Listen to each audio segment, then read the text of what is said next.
Welcome in to Warchant GameDay as we broadcast live atop Hotel Indigo for Florida State and Florida.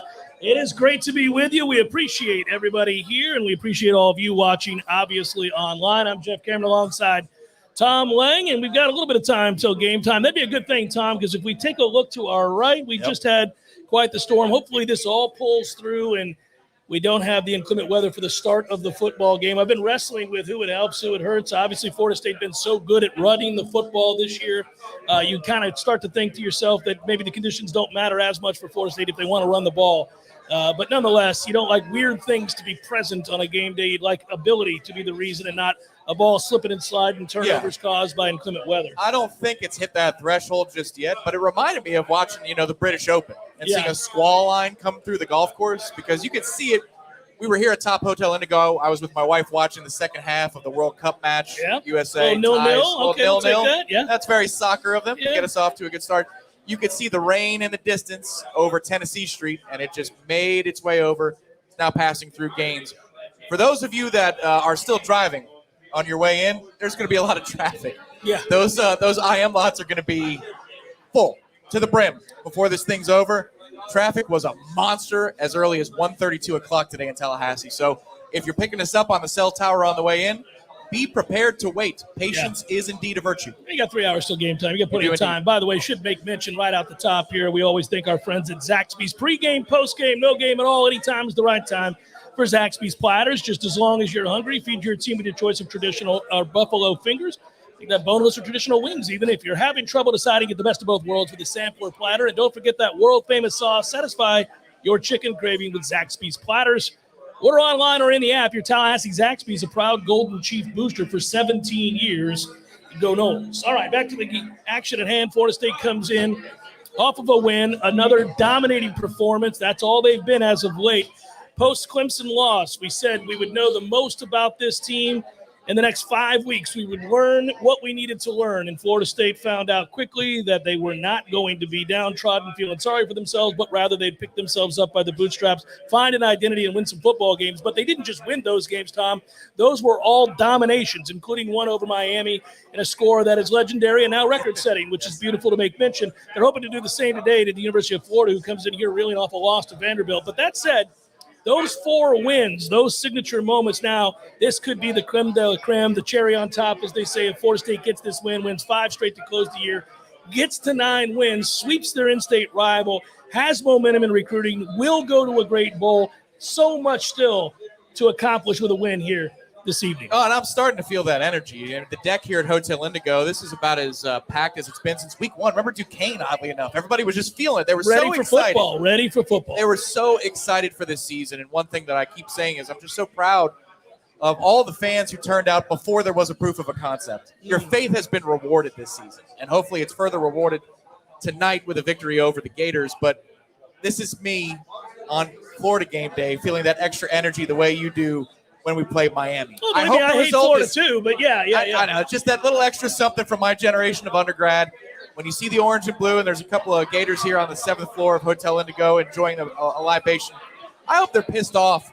I hope they're terribly embarrassed in about 4 hours from now. Yeah, I hope it's something akin to what we saw against Miami. And given that Florida has quite a few injuries and also a targeting issue at the linebacker position for the first half of this football game, there's an opportunity for Florida State to strike early tonight. Well, Florida ranks 99th in the country, allowing over 408 yards per game. They've allowed more than 30 points in 3 of their last 5 games. Ventrell Miller is who you're talking about. He will be basically, and he's the heart of the soul of that defense. He's suspended for the first half of this game tonight for that targeting penalty against Vanderbilt. So all signs, again, favoring Florida State. Then you throw in the mix that we learn of a ton of injuries, a slew. We'll see how many of these guys don't play, but Florida has upwards of 5 wide receivers who may not play tonight. 3 of them are starters and integral parts of what they try to do in the pass game, including their number 1 receiver. So if that is to happen, you'd like to think that all signs point to a good night for Florida State, but you still got to go out and do it. Still got to go out and win the game. I will say this. I think that Florida's offensive line is probably the best offensive line that Florida State will have faced maybe since you got to go back to Clemson. Probably Clemson. Yeah. I think it's been a minute. This is a good Florida offensive line. They've got an elite guard They got a couple of guys. They're weak in the middle, but the one guard is really good. He'll play in the league. So, you gotta stand up to that. Now, luckily for Florida State, Fabian Lovett has come back and made a huge difference. That spells the others, the backups behind him in terms of reps. Coop hasn't had to carry the load as much as well. So Florida State's been able to stop the run. As you mentioned all week long, and we did on the Jeff Cameron show, that what Florida wants to do is to be able to run the ball between the tackles early. It sets everything up for them.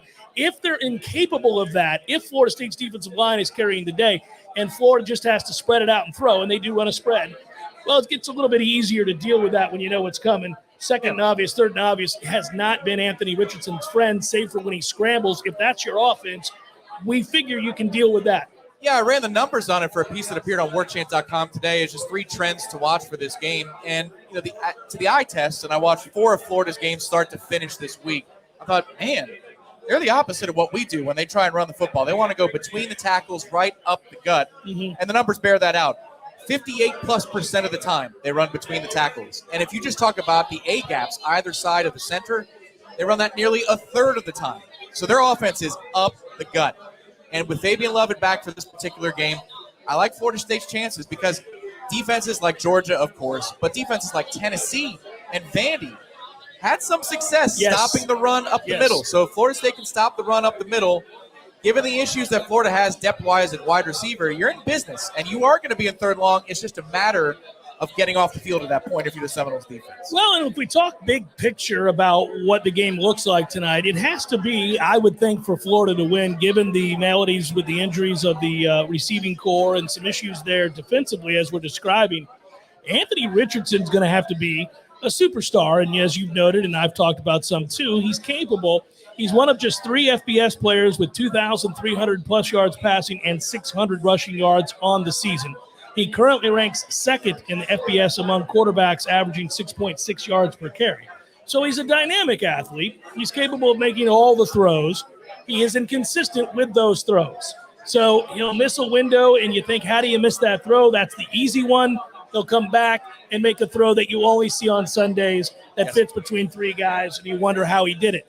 It's that inconsistency that has had to have been maddening for Coach Napier and the Florida coaching staff on the whole. Well, and he's been largely better this half of the season than he was in the first half of the season. Yes. Early on, the game against USF, the game against Kentucky, that was really bad. Awful, yeah. Anthony Richardson. I think he was hurt then, though, to be honest with you. I agree. It looked that way. And since then, has he been consistently really good? No. But he's showing a couple of things that Florida fans were criticizing him for earlier this season. Number one, the hand talent to put arc on the ball.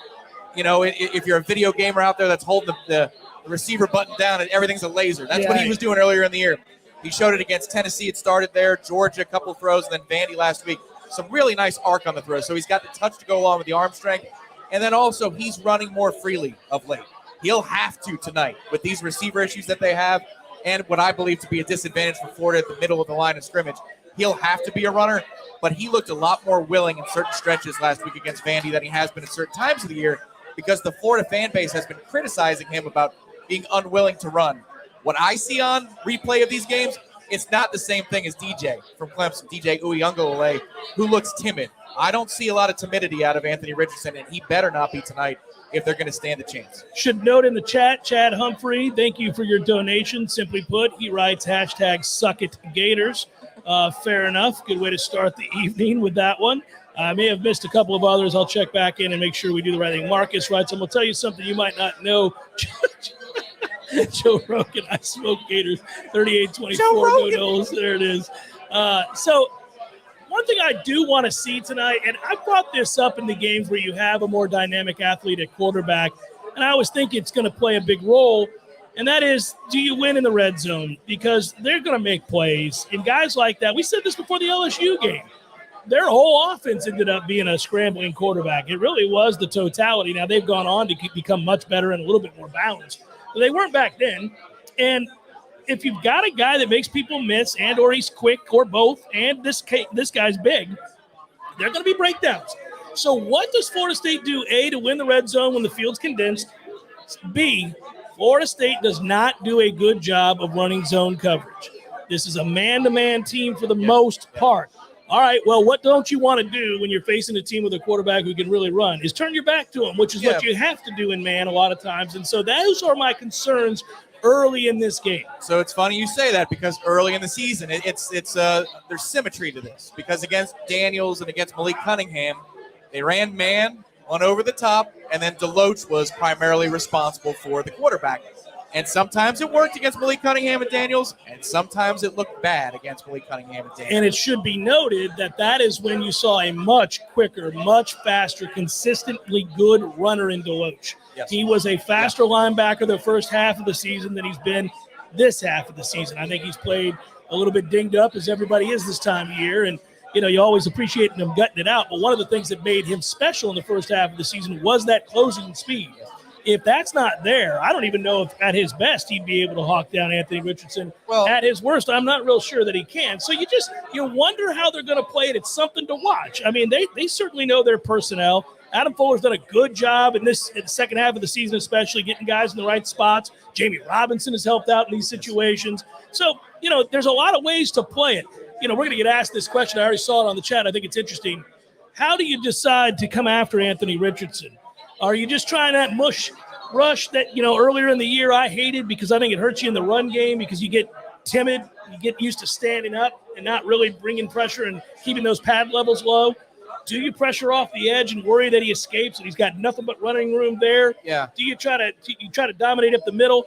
I think the answer is in the middle of the offensive line against Florida because I don't love their center play. So you got a shot there with Fabian to kind of get at his feet. And then from there, things break down. Now, he makes plays when things break down, but he also will sail a ball. He'll turn the football over in those circumstances as well. A lot of the things they do are predicated on you getting out of your gap. And that's even in the run game. I'm not talking about, the basics of you lost contain, he breaks the edge, and he gets a big gainer. So to me, I think it's all about maintaining your rush lanes, maintaining your responsibilities, and then you could keep an extra set of eyes on Anthony Richardson. Challenge those receivers. If they're going down the depth chart. Especially if they're way down the depth chart. Challenge those receivers to go make a play one-on-one. That's what I do to start out. And if they prove or he proves that he can make those throws, then maybe you switch it up.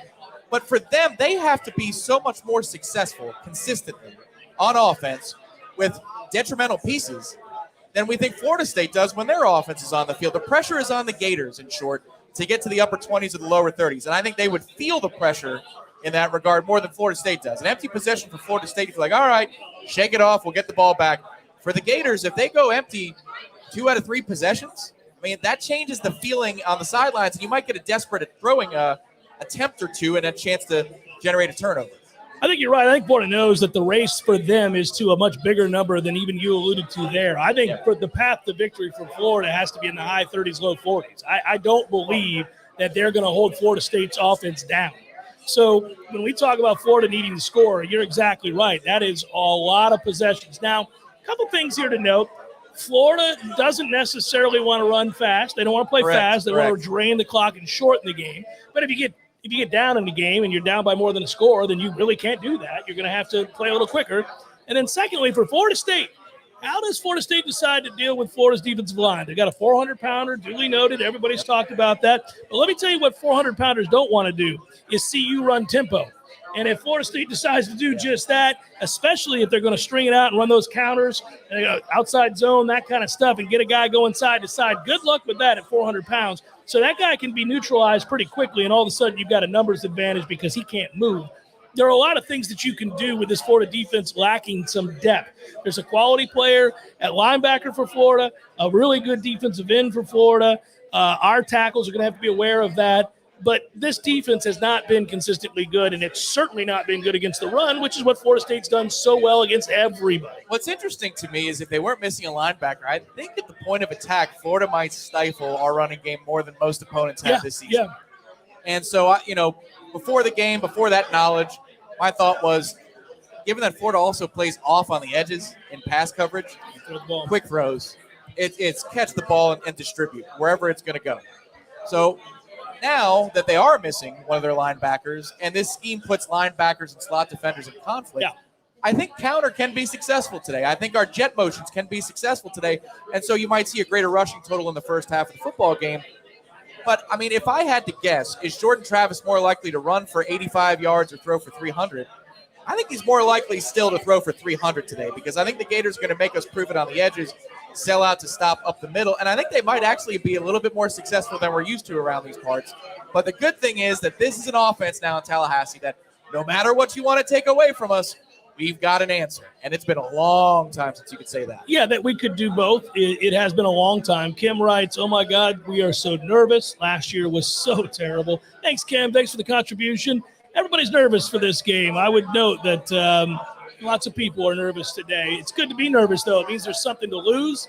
It means there's something on the line of value beyond the rivalry, right? Florida State is aspiring for something greater right now, and that includes a huge advantage in state against the two arch rivals in the world of recruiting to show that they're light years ahead of those two programs. That's all that's at stake tonight. That's a reason to be nervous because it would be a bad loss for Florida State tonight, I do believe. Yeah. Now, we'll have to take a step back, gather ourselves, reassess what it means if it were to happen. But in the moment, it would hurt, and it would hurt bad and for obvious reasons. FSU fan 93, that's a great year. 45-9, 3 field goals. UF won't cross the goal line. Benson gets 1,000 tonight. Boat race, hashtag shot, Rocky chair.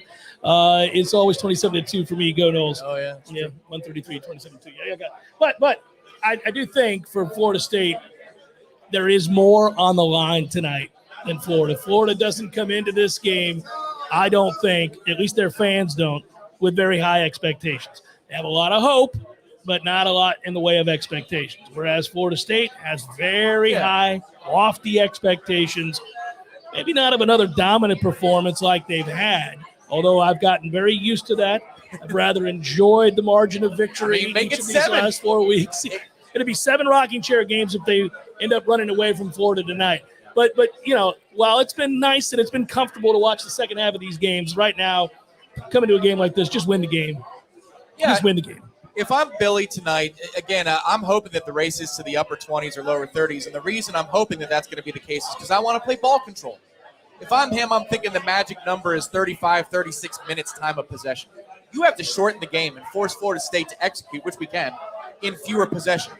If it's 3rd and 5, he does this all season long. 3rd and 8, he'll do it.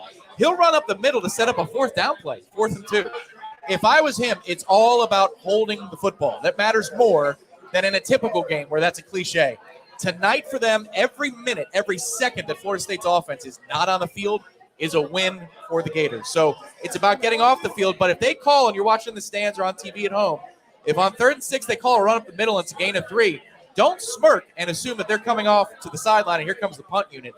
He'll go for it pretty much anywhere on the field. And if they feel like they've got a deficiency of talent on defense because one of their safeties is banged up, linebacker out for the first half, all these receivers are out, he may be even more desperate. And to me, if I'm in 2nd and short and on the Florida Gators tonight, I don't call play action over the top. I'll call a run straight ahead. I want long drives, 6+ minute drives, multiple of them, even if it ends in 3. Given that their offensive line has not really been their problem, I have said all year long that if I'm playing Florida State, I'm going to test the interior of that line. I'm going to try to wear Fabian down. I'm going to try to when he's in there. I'm trying to see, does Florida State have the linebackers that are willing to come up and put their head in there and stop the run and be physical? Because I think after the first 2, the answer is maybe no. And you got to be willing. sure. Just will he be there? Well, he's using the wrong gap. Yeah. So, it's one of those things where it's kind of like I'm testing their acumen, but I'm testing their want to as well. Now, that's all well and good. Lots of teams have thought they were going to do that. But Florida State has gotten offenses off the field and then subsequently gone down and scored. Right. And soon you're out of your game. Soon you're down 2 scores, and now you got to come out of what you want to do. We'll see how Billy plays it. You and I have talked for a very long time. Some coaches play to keep a game close with no real eye on winning said game. Yeah. They're playing so they don't get blown out. If so you it fumble it away bad. a couple of times, then we can go for it. That kind of thing. Right. Yeah. They're going to just stick around and try to shorten games. Other coaches are hell-bent, no matter what come hell or high water, they're going to make a run at trying to win the game, which in turn, when you take those risks, you could get blown out. We'll see how aggressive Billy is tonight. The good news for Florida State defensively speaking is that in the last 4 games, the starters have played half the time. This is as fresh as you possibly can be for a game of this magnitude, for the defensive interior, for everybody on defense. Yeah. You think about it. A couple of these games, they go 1 drive in the 3rd quarter just to do what they need to do, reassert themselves, make sure that there's no miraculous momentum that's building. Same thing for the offensive starters. Go ahead, Jordan. If you can score to start the half, your day is done. They did that last week. They've done it for 4 blowouts in a row. So the really good news is I remember a lot of these games 10, 12 years ago where the defensive interior, specifically the 2010 game, that Florida State defensive interior was out of gas. The good thing was that Urban Meyer and those Gators didn't even want to be here. Yeah. But remember, they go up to the ACC championship the next week, and they were on roller skates. Roller skates. This is as fresh as Fabian Lovett can possibly be in late November. Same thing for Robert Cooper, and same thing for that entire defensive front. We've got a lot of interesting numbers to point to in this game. There's one that also is heavily in favor of Florida State, and that is if there's a blowout, we certainly think the team doing the blowing out of will be Florida State of Florida. It doesn't appear, based on the evidence we've seen from the two teams this year, that Florida could blow out Florida State. Well, why do I bring that up? Yeah. Since 2007, this rivalry has been decided by single digits only twice. Yeah. Basically, these are ass kickings being doled out by either side. That's kind of what's happened in this rivalry. It's very strange. Most of the time, somebody's running away with the game or winning at least fairly convincingly. My first game as a student in this rivalry was 06. That was 21-14. Here in this building, that was a noon kickoff. I remember that. Buster Davis hit Percy Harvin over the middle. It was a little what he would be ejected in today's football. For that hit. Good for There's Buster. no doubt. But after that, it was the rest of my undergraduate experience, which was not so not good for not you. So good. But then we turned it right on its head. Not good for you. Yeah. Well, we'll see what happens tonight. There's a lot to get to. We'll look at all the individual matchups as well. It's Warchant Game Day. We are at the top Hotel Indigo. I always like to remind you of that. If you're walking around, maybe you're starting to see the weather's clearing up. It's getting better over there right around now, stadium and the parking lots. But maybe you're over here in Collegetown. Come on up to the 7th floor and say hello to fellow Noles everywhere, and plenty to drink, plenty to see. I can say, too, that we've got quite a few people to thank who have been so generous to us. Very nice. Yeah. As we take a break real quick, pregame, postgame, no game at all. You know where I'm going with this, guys. Zaxby's Platters. It's always the right time. You have trouble deciding. Get the best of both worlds with a sampler platter, whether that's buffalo fingers or traditional. Perhaps you want that or boneless traditional wings. Order online, or you can order in the app as well. Your Tallahassee Zaxby is a proud Golden Chief booster for 17 years. Go Noles. Something big, something huge is taking over the world of chicken sandwiches. Zaxby's new signature sandwich with Zax sauce or new spicy Zax sauce. Because the chicken sandwich war ain't over yet. The new signature sandwich, it's taking over. And it's only at Zaxby's. Warchant.com has been the definitive home of all things FSU sports for over 20 years and is now part of On3, the next generation network. Warchant.com has the most experienced, tenured, and largest staff on the Florida State sports beat and now features innovative resources, including an NIL database that projects player value and a truly aggregated composite recruiting ranking system that will set the bar in the industry. There are no words to describe the perfect pairing of Zaxby's hand-breaded fingers and our 12 delectable sauces. But there is a sound, and that sound is The Zaxby's Chicken Finger Plate with endless sauce abilities. Only at Zaxby's.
Live from Hotel Indigo, it is Warchant GameDay. I'm Jeff Cameron, and there is Corey Clark. Welcome in, good sir. How are you, buddy? How are you doing? Doing great. Excited? Very excited. How could you not be? Let's get into it in a second. Let me thank some fine folks on the chat real quick. You know what this is about. Florida man in Texas, thank you so much for your contribution. He writes, contribution to the keg stand funds. Nervous but excited to see the crowd at Oak live. Beat that ass was the hashtag.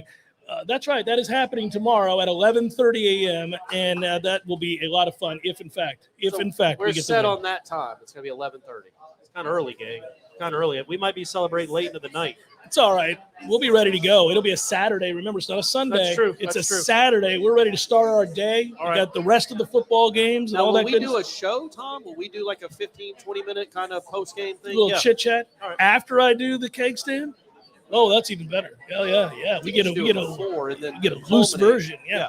Seth writes, good Let's not point. jinx it though. With talk of the win. Yeah. Good point on fans, Jeff. Although I have a few that are confident they win, strangely, I've seen a fair amount of croc vloggers who think that they'll win. I hope we knock these guys out early. Listen, who's legitimately, if you're a Florida blogger of some kind, how do you think that Florida comes in with -5 receivers, a linebacker, the heart and soul of your defense for a half is out.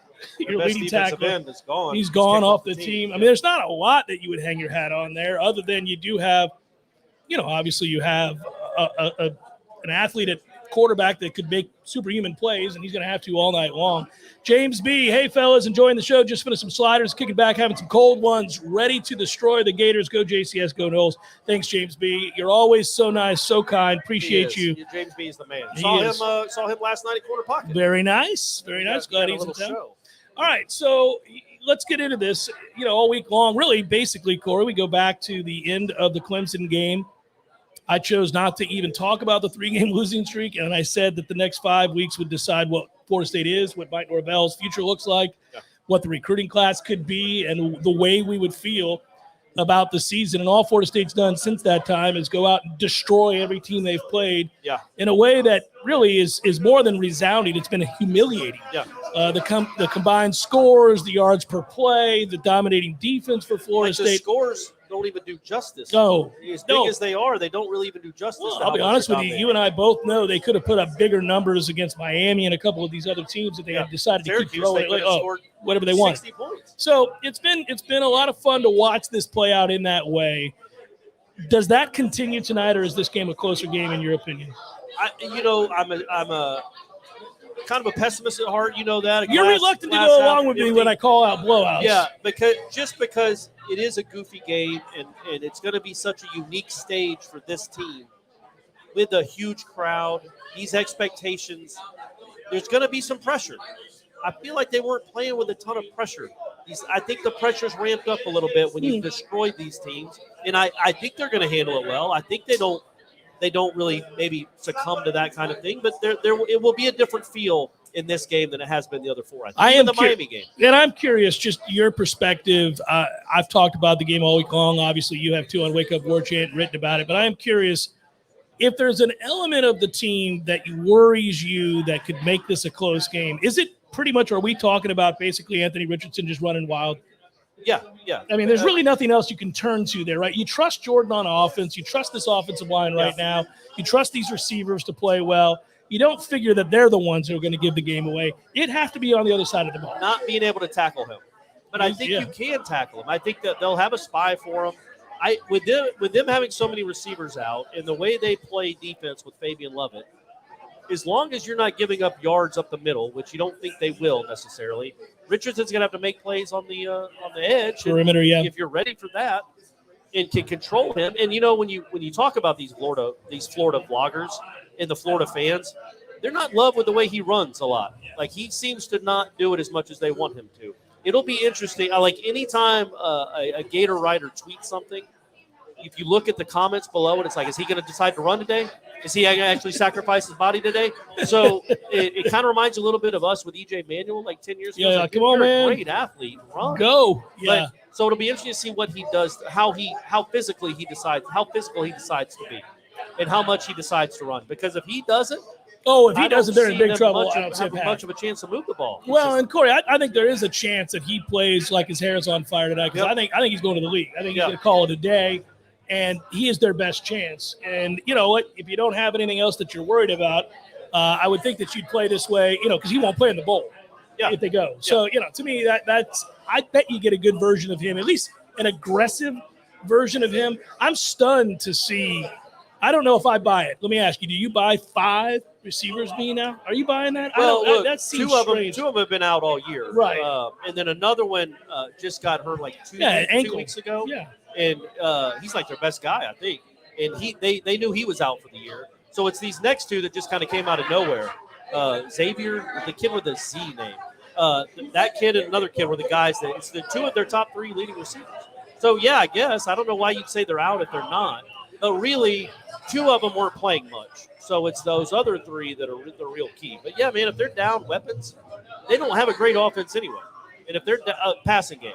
And if they're down those weapons, then it's going to be on the running game to get stuff done. And I like Florida State's chances to not – does it look, by the way, when you're looking at the screen because of the shirt I'm wearing, that I'm just a floating head? It looks like you're a floating head. Yeah, well, that's Lean cool. forward a little bit. Let me see something.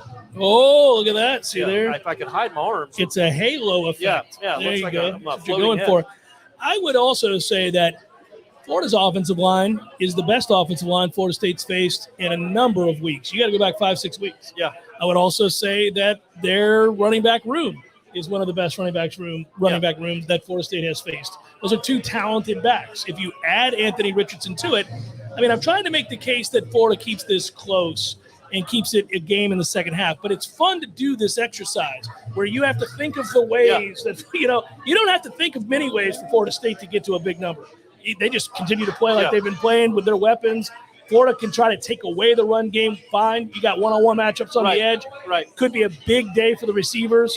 Jordan's been really good at just allowing this offense to run according to what that defense is willing to give you. I wonder if Florida will be hell-bent today at taking away the run and saying there's no way we're going to let you run the ball traditionally. So Jordan has to use his legs, and then he'd have to throw the ball. It could be a huge day for Jordan. I don't know that they're equipped to do it, though, even if they want to take away the run. I mean, I guess you could commit 10 guys to the line of scrimmage, but they're not going to do that. I just don't know that the way Florida State blocks it up, the way Jordan reads it before the snap, and the way these running backs are running. And I do want to see Trey Benson maybe run a little harder than I saw him last week, but I get it. It was Louisiana. I think Trey Benson will look like a different running back in this game. And I just don't know if they're equipped to Florida's equipped to stop the run. But, yeah, if they decide to do that, isn't it awesome to know that, okay, yeah, do that. Fine. We got options. You got ways to beat you if you stop the run. Florida State is the only team in the month of November to rank inside the top 5 of both points scored per possession and points allowed per possession. Yeah. They have been a dominant team in that way. We've talked about Jordan Travis being a game manager and not turning the ball over. The Noles have leaned on Trey Benson. Obviously, we know the 200 yards plus per game stat on the ground. Florida ranks 99th in the country, allowing 408 yards per game, but they've allowed more than 30 points in 3 of the last 5 games, and they give up a ton of rushing yardage. So to your point, you're not sure they're capable of taking it away. They haven't been. No, and so like we talked about on headlines, going into these games now, okay, you're going to run for 200 yards. What else are you going to do? You know right now, Florida State goes into that game running for 200 It's yards. weird, too, to be as flippant about it. It's like the way we're all kind of like, oh, that's going to happen. Yeah, I mean, they will. And if they don't, then you have to imagine, okay, well, they're going to throw for 350? Like they just – Because that's the point I'm making. Yeah. Don't you have to take that away if you're Florida? Like, you've seen the tape. Yeah. You know what they do. That is emasculating. It also keeps the ball out of your offense's hand. Yeah. If you want to try to win, you got to win a shootout, and you got to throw it around the lot, I think. Syracuse had seen it. Like, Jordan Travis only threw 12 times against Miami. Syracuse knew what was coming, and Syracuse has a better defense than Florida. And they couldn't stop it. So that's what gives you a lot of confidence that Florida State will be able to do it. But to answer the question about how it stays close or how Florida State loses this game, to me, it's just turnover. That if you win the turnover battle, or even if it's even, you're going to win convincingly. If you win the turnover battle, you might win by 30 points. If you lose the turnover battle, especially if they're critical, bad turnovers, yeah, man, that can flip the game. And they can be in the game, and they can go win the game. Florida, I mean. It's funny. I have all week long, I know you've seen the boards. We get the emails and the tweets and everything else. Florida State fans don't want to believe that it's going to be easy, but they haven't wanted to believe it was going to be easy because of the scars from yesteryear. Yeah, we're all the last scarred. 4 we're weeks, all though. up, man. Like every time you turn on the TV, if you're watching your opponent, like before the Miami game, you go, man, they're not any good. Yeah. But then you see that and you're like, oh, they'll be good tonight. And when's the shoe going to drop for this Florida State team? Because it's Florida State. When's something bad going to happen? But I think maybe we're past that point now. Well, I think that's the point, and I think you can make an emphatic statement that we're beyond those tonight. Like, go ahead and put the ribbon on top and be done with it. And go to a really good bowl game, because they will, with 9 regular season wins, a chance to grab 10 wins. Preseason top 15 next year. Apparently, you might have your quarterback back since he's not walking tonight. That's a good sign. That is a really good sign, and I will tell you, it seems like there are really good signs everywhere on and off the field right now. We won't dive too deep into this, but the more that you hear about Florida State kind of tidying up the behind-the-scenes element of what is college football today, and the ability to procure talent, to have the money necessary for NIL. They're winning over recruits as well because of the record on the field. This could really amass into something special where they have an opportunity over the next 2 to 3 years to go on a hell of a run. And with this win, I know people are nervous, or this game, I know people are nervous. See, they're nervous because of that. Don't do that. Sorry, I jinxed it. But people are nervous because, you have a chance to finish this season off, a really revolutionary season for this program in such great fashion. Yeah. You don't want to blow it. There's a lot to lose. But at the end of the day, even if they do lose, nobody watching this show is going to think, okay, the program's back to where – I mean, we know this program is on the right path. Without question. That has been established. Today, like you said, is the ribbon. It's the cherry on top. I think it's important, though, Corey. I do, too. I think it's important for mindset. I think it's important for maybe recruiting in the 2024 kids. Yeah. Because Napier's probably just going to get a better program as he goes. This is the first year. But either way – say something goofy happens there. Your punter runs past the line of scrimmage to punt again. Something like that. Like you can still look at this season and say, man, okay, I believe in this coach now, and I believe in what he's building. I think that's what they've established through 12 games. Now go finish it off. 11 games, yeah. But go finish it off. That's the mindset you have to have. Like go finish off what has been a really fun season. No, and it's always nerve-wracking when you're the one who has more to lose. And I feel like Florida State has more to lose. Last year they did too. Yeah, and you felt that too. You felt that. And this year feels that way too. You're at home. They're decimated by injury. You got guys that are out. They kicked off one of their best defenders. Yeah. And, you've had the better season. They just lost to Vanderbilt. Right. Meanwhile, you're boat racing people by 30 every week. So, yeah, you feel like this is the culmination of something great. Don't choke this away. Give me my fun. Right. Let's go. Yeah. Give me my fun. Let us really, really enjoy tonight and the keg stands tomorrow. Brother, always appreciate it. Enjoy the game. We're not talking about, look, I think Mills has got to get going. I think Matthew Cleveland, you know better than that. He's ready to start better than that. Watch this thing. Just watch these numbers. Yeah, they're just going to start These plummeting. numbers start plummeting. No basketball. Get out of here. FSU women won anyway, and soccer tomorrow. I'm going to start naming famous 70s records. Just off the top of my head. I'm done. That's the end. Corey Clark, he'll be there inside the stadium in mere moments, covering the game for Warchant.com. Of course, in a moment, we'll be back here. Tom Lang will jump back in. We'll continue with Warchant Game Day as we broadcast live from Hotel Indigo. Stay with. Something big, something huge is taking over the world of chicken sandwiches. Zaxby's new signature sandwich with Zax sauce or new spicy Zax sauce. Because the chicken sandwich war ain't over yet. The new signature sandwich, it's taking over. And it's only at Zaxby's. Warchant.com has been the definitive home of all things FSU sports for over 20 years and is now part of On3, the next generation network. Warchant.com has the most experienced, tenured, and largest staff on the Florida State sports beat and now features innovative resources, including an NIL database that projects player value and a truly aggregated composite recruiting ranking system that will set the bar in the industry. There are no words to describe the perfect pairing of Zaxby's hand-breaded fingers and our 12 delectable sauces. But there is a sound, and that sound is The Zaxby's Chicken Finger Plate with endless sauce abilities. Only at Zaxby's.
We understand that. I think he's got to be a candidate. Elko will probably win that, I would think. Seeing what Duke has done this year has been a bit surprising. And I think expectations were not good at all at Duke coming into the year. So he's probably your leading candidate. But I think you can really make a case for Mike. He's done such a good job with this program. And he knew, while under immense pressure coming into this season, that it was a show and prove year, as I call it. I think they knew they had to get some evidence out there for recruits and the fan base, boosters and alumni to buy into full-hearted. You know, you had a lot of people on the periphery who liked a lot of what he had to say. You liked a lot of people, a lot of boosters and alumni I talked to said, you know, I think he's the right guy for the job, but I'm going to need to see some wins. Yep. You know, there was always a caveat when we talked about the job Mike was doing. You'd first get the compliment. It'd be followed up by, however, ... the ellipses. And so you understood that because I said it, you said it, even us diehard and really patient, I think somewhat fair-minded folks doing the analysis were like, yeah, but you did have the Jacksonville State game. Right. And you have had some moments that make me wonder, and I am going to need you to win some games. And they have. They've gone out and they've won games. They weathered a tough little stretch of a 3-game losing streak. It did not really affect them. You never saw them at any point kind of drop the ball and change their style of play and what they were doing. So I've been very, very impressed and continue to be impressed right now. So Mike's going to get the extension. Mike's set now. Now you just want to go out and continue to add to what you're building here. But I don't think he'll win, to answer the question, ACC Coach of the Year or Coach of the Year, period. Mark asks this question. Didn't have plans to be at the game, but a good friend invited me last second. So I am going to be there enjoying this ass-kicking in person. Go Noles. Love all the Warchant shows. You guys rock. Thanks, Mark. You rock for that kind contribution there. Really appreciate you.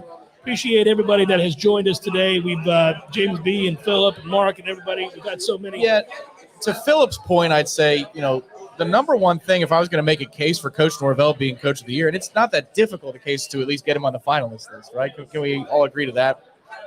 Is that with all of the injuries that Florida State has had to key positions, they still won a lot of games that you wouldn't have picked them to win if you knew that Fabian Lovett was not a part of the roster, if you knew that Bless Harris was not going to be available for any game that meant anything, that Caden Lyles wasn't even going to be a part of the rotation, that Robert Scott was going to miss a game and a half, that you were going to be trailing on the road at night at Louisville. Tate Rodemaker came in late second quarter, threw an awful interception. You win a lot of games shorthanded. Fabian Lovett he missed 5 games this year. So to me, given the guys that have been banged up, the guys that have outright missed games, Omarion Cooper was supposed to be your lockdown corner. If you were rating the best cornerbacks on the team, where would he fall? Right. 4th? 5th? Yeah.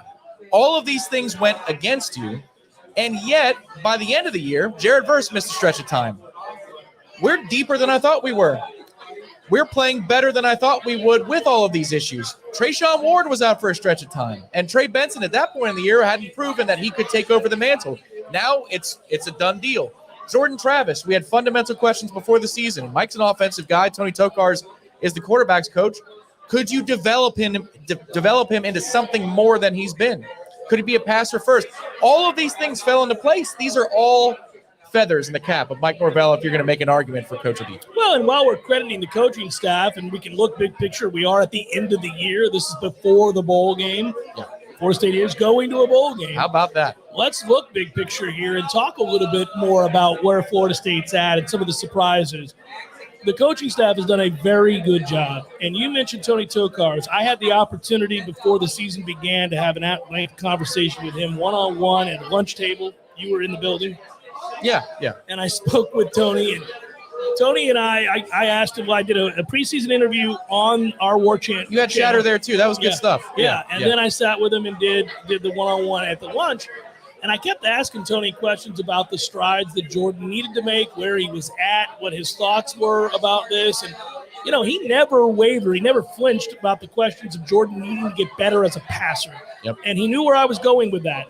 And before Jordan threw a pass in a single game this year, he said, I assure you, Jordan's got the talent to do it. He's much better than he was. We're further along in our fundamentals than we were a year ago, and that has been a huge deal. And I think that you got to give Tony a lot of credit because not only has he improved him as a passer, but he's improved him between the years and taught him patience between the tackles to sit in that pocket. And that's something that Coach Norvell had said too, and I agree. Tony doesn't get enough credit. They also picked up a four-star quarterback this week that flipped from Ohio State, and Tony's in on that one. But Coach Norvell said it. Even though we get access to practice, he said something akin to Jordan's development has been phenomenal. And I remember we talked about that quote saying, man, what is this? Are you really going to set the expectations a little too high here? Then Travis had a couple of very good practices before Duquesne doesn't count. Before the LSU game, had a couple of very good practices. Where I thought, okay, I saw him take a huge if step. that's going to be who it is, then I agree. His development has been phenomenal. But they were on this early, before there was even visual evidence to the media. And we get a lot of access to these practices. They knew. So I guess that means that in the meeting rooms, in the film rooms, wherever they were having their meetings, all of the questions were being accounted for correctly, and maybe Jordan was asking a few good ones of his own about where do I go with the football if this happens? Because think back all the way to that first Power 5 game in New Orleans, all of the wrinkles that LSU showed. He was prepared for every last one of those wrinkles. You can only do that if you've got command of the offense here and the poise to do something about it. I remember asking because I learned the kinds of questions coaches certainly want to hear from their quarterbacks. And I learned that way back when from Jimbo, talking about the kinds of questions being asked of him by his quarterback, which at that time was, of course, Jameis Winston. And asking the right question means everything. And so earlier this year when I was having that discussion, I said, Tony, is he asking the right questions? And he said it started right the first week they sat down together watching film. He started asking questions in a different way. The kinds of insights he was looking for showed maturity, showed that he was already looking at the mistakes that he made the previous season. So I think Jordan's maturity level is what's praised here. And then we saw it in season. We saw it in season when he had not a meltdown, but an immature moment on the road against NC State. And yet there he was able to pick up the pieces. And we've talked a lot about that. But it's important for a quarterback to be that kind of a leader. If you're not that vocal, you have to show it in all the other ways, and he's done that. I thought it was – and he's gotten more vocal both ways. Sometimes he'll chirp, and sometimes he'll rally guys around him. But I thought it was apropos. I don't know if you did that. If you're as you're talking about the development of Jordan Travis, the first puff of fresh air that we got. Oh, it was nice. Came from over towards the IM lots. Yeah. Because that's what it feels like. Watching this kind of quarterback play is quite literally fresh air. We were in need of a breath of fresh air. And if preseason, we thought if he can just make enough throws on 3rd and 6 that you have to play him honest, look out. We didn't think that, if we were doing a split of 400 yards of offense, you could consistently expect to go 275 to 125 if you needed to.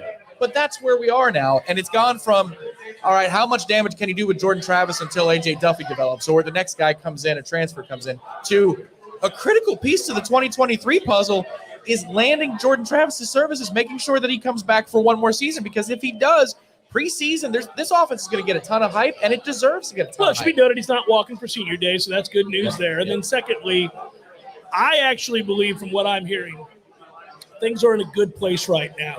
Florida State's in a good place to be able to make competitive offers to get guys to stay or to come. Good. I think that Florida State is about to be in an even better place. Things are happening behind the scenes that Florida State fans will be excited about. There's a lot of work to be done, but a lot of good things are happening. We could not say that this time last year. Right. We could not say that things looked bright financially behind the scenes in the world of NIL, roster retention, and the like at all. Right now, I do believe you can say things are looking up, as we used to play the sounder, and they're only going to get better. You've got people that are on board and understand the importance of this. It's taken a while. It's just true across the board in college football to try for folks to get their footing. Now, one thing I will say, we've spoken a lot about how much better college football has been this year than last or even the year before, right? And one of the reasons we think that is there's more competitive balance.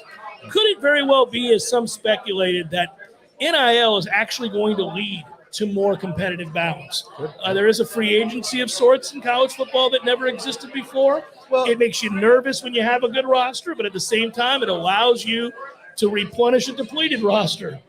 Yeah, as a fan of professional sports, you're at the mercy of the owner of the team. You know that from being a Pirates fan. Yeah. They've got an incredible stadium. Thanks for reminding me. Well, no, but here's Great the thing. fan base, great stadium, great city. Exactly, but it doesn't matter. The fan base can't crowdsource and make something happen and go get Aaron Judge. Right. But in college football, you can. You get 25 pissed off boosters who have a couple of coins in their pocket. Yeah. They can make something happen and go get a kid, a top-end 4-star, 5-star player, or a top-end transfer. And we've been down for a little while. I don't know if you know about that. I know we're all happy now about 8-3 and potentially 9-3. Well, nobody wants to go back, though, to your point. That's what I'm saying. No, they're back. all motivated as hell. Maybe in 2014 we would have been caught napping for an extra year or two, but that NIL emerges right now when we are at the peak of our desperation to be relevant again. And we're seeing those first signs that we are going to be relevant again because the coach we have is the right guy. People are going to start throwing some money in the pot. Oh, I don't think there's any question they're going to be able to raise. And not just in 5s. Right, yeah. No, I think we're going to be able to raise the funds necessary.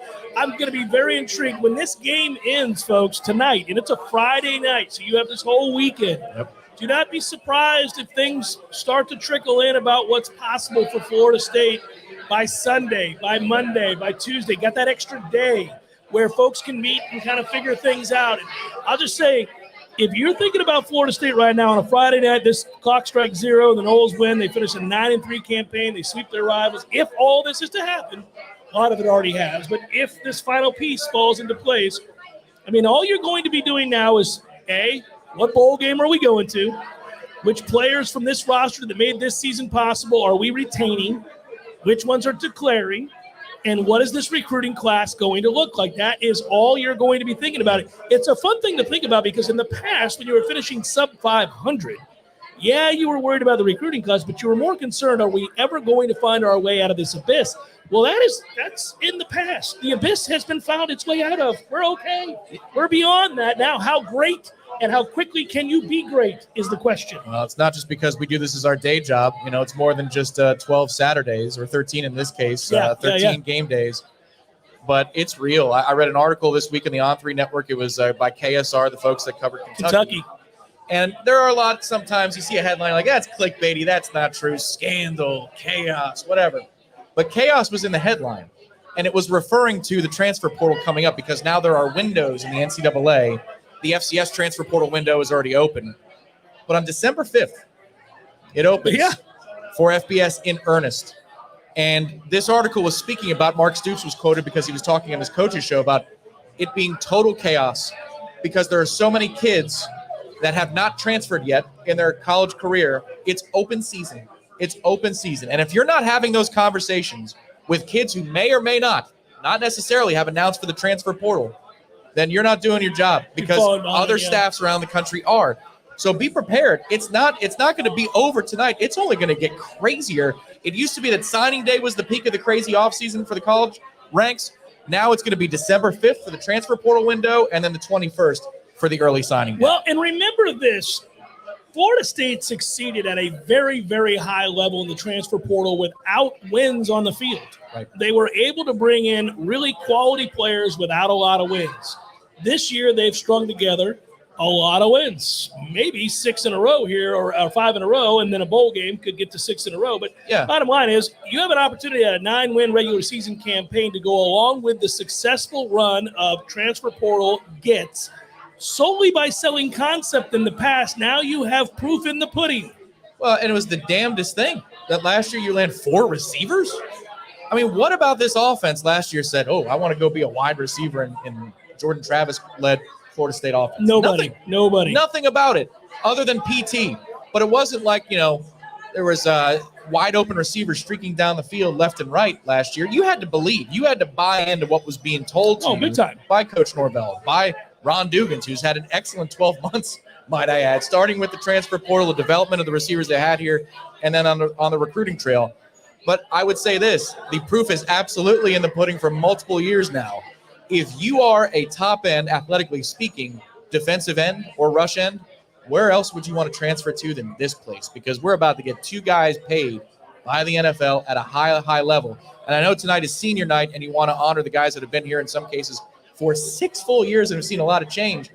But a guy like Jared Verse is most likely playing his last game in Joe Campbell Stadium tonight. So. Yeah. And that only strengthens the argument for the transfer portal, saying, you want to go make some money? Come on down to Tallahassee. Let me just throw this out here before we take a break on Warchant Game Day. We've got this whole second hour to go as we are again here at Hotel Indigo on the roof. Weather's getting better. A little breeze is starting to make incremental growth, I'd say. Very slow incremental growth, right? We got a couple hours before kickoff. Hopefully all this is swept out of there by then. But let me just note, because you know this is my guy, Marvin Jones is on campus today. Marvin Jones, I'm sorry. Great. Which one? Marvin Jones Sr. The legend is here. 2022 College Football Hall of Famer Marvin Jones is here and will be recognized with the National Football Foundation's on-campus salute at the beginning of halftime. So we must all have the common sense to pay due respect to the great Marvin Shade Tree Jones tonight. But I say that because would be surprised now that things are going so well and perhaps opportunities exist if, in fact, a certain prodigy of his might. Marvin, come on in here. Yeah. Wouldn't that be something? What does the head of the collective want? No, we could never do that. He's not in the portal. That's not allowed. Well, you don't do that. I'm saying, opportunities abound here in Florida State in a way that at the time he was being recruited, he may not have been aware of. So let's all look around. Are you aware now? Dream big of what's possible in these parts. Let's hope that is the case. It is Warchant Game Day. We are live, Hotel Indigo. It is brought to you by our friends at Zaxby's. We really appreciate their support all year long. Don't forget those Zaxby's platters if you're doing some pregame or postgame or no game at all. You got it any time of year. 17 years, Golden Chiefs. They love Florida State. We love you guys. We'll be back with more in just a moment. Something big, something huge is taking over the world of chicken sandwiches. Zaxby's new signature sandwich with Zax sauce or new spicy Zax sauce. Because the chicken sandwich war ain't over yet. The new signature sandwich, it's taking over. And it's only at Zaxby's. Warchant.com has been the definitive home of all things FSU sports for over 20 years and is now part of On3, the next generation network. Warchant.com has the most experienced, tenured, and largest staff on the Florida State sports beat and now features innovative resources, including an NIL database that projects player value and a truly aggregated composite recruiting ranking system that will set the bar in the industry. There are no words to describe the perfect pairing of Zaxby's hand-breaded fingers and our 12 delectable sauces. But there is a sound, and that sound is The Zaxby's Chicken Finger Plate with endless sauceabilities. Only at Zaxby's.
The following is a live production of the Warchant.com Multimedia Network.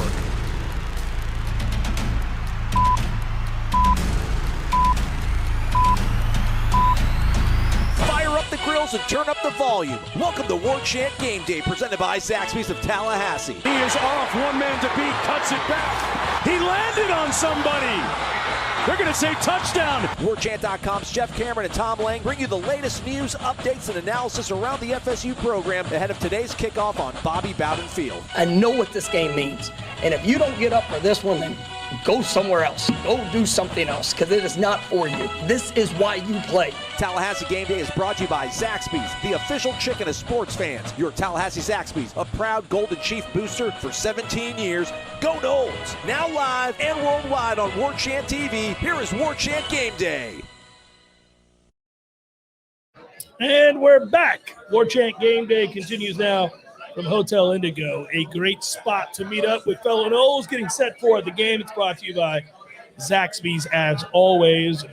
We've been fortunate to be up here all year long. It's been a good spot for us, Tom. Yeah, it has. Pregame show is increased visibility and had the opportunity for us to meet so many cool people. Well, this is what you want to do is a show like this overlooking Doak. The lights are on, as you might imagine, this time of year after daylight savings. But it's just a special feeling. It takes me back to being a student here that, you know, I lived closer to this side of town. As you get older in Tallahassee, you migrate away from Gain Street or Tennessee or Tharp. But anytime I would drive around on a weekend and I would see the lights on at Doak, because they'll keep them on for recruits and things like that. Good, yeah, it warms the heart, doesn't it? It does. There's just a little tinge of something, a little something extra. And there's a lot of that today. Been a great crowd here on the 7th floor of Hotel Indigo. We want to thank them for being wonderful hosts for this entire season. But you can feel it. People are ready to go. They're still in a holiday mood, too, coming off a day after Thanksgiving. This is going to be a really fun atmosphere tonight. And I can tell you, driving up from Pinellas County this morning, that 5 out of every 6 cars I saw on the road today, as you might imagine, were garnet and gold plates. Making their way up and here, gold buddy. flags, good. more than they were blue and orange. Who's hot, who's cold, brought to you by Barano Heating and Air Conditioning. Our dear friends from Barano Heating and Air Conditioning have been longtime supporters of the Jeff Cameron Show, a show I do each afternoon. Longtime supporters of all the charitable events that we try to get involved in. It's one of the great things about the platform is to be able to help people when you can, but you need sponsors, and Barano is always there to help us with that. And then more importantly, I guess, is that they're really good at their job, heating and air conditioning. And I strongly recommend them if you're in Tallahassee and in need of air conditioning needs at all, is to check out our friends at Barano Heating and Air Conditioning. And while I'm on that note, every week it's been a bit of a joke lately.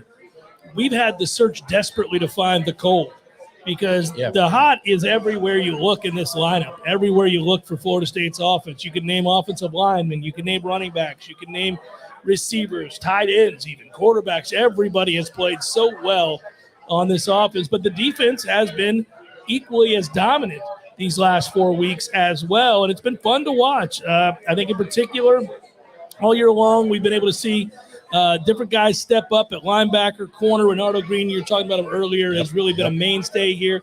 Jared Verson, who's come back, has been red hot as well. Even your kicker, who was the leading candidate for cold every week for the first half of the season, has been fairly solid. Yes, misery loves company and nervousness loves company. I will say now we're close enough to kickoff. He didn't look so great on Tuesday. He didn't look so great. So I'm just saying, when he lines up and I'm watching the game, I'm going to go, okay, now. All right. Yeah. It's like when you're playing 2-on-2 skins game golf and your partner's got a 3.5-footer. Not a 6-footer, because he has missed 6-footer. That happened.